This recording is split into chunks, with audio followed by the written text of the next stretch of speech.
জাতিসংঘের সাধারণ অধিবেশনের ফাঁকে অন্তর্বর্তী সরকারের প্রধান উপদেষ্টা ডক্টর মোহাম্মদ ইউনূসের সঙ্গে দ্বিপক্ষীয় বৈঠক করবেন মার্কিন প্রেসিডেন্ট জো বাইডেন।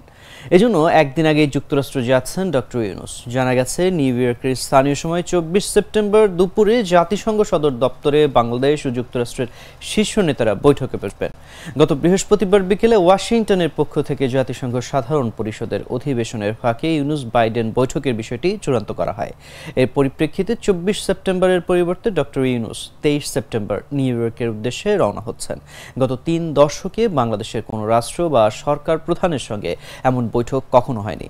গত 8 আগস্ট দায়িত্ব নেওয়ার পর জাতিসংঘ সাধারণ পরিষদের অধিবেশনে যোগ দিতে নিউ ইয়র্ক যাত্রা হতে যাচ্ছে ডক্টর ইউনূসের প্রথম বিদেশ সফর।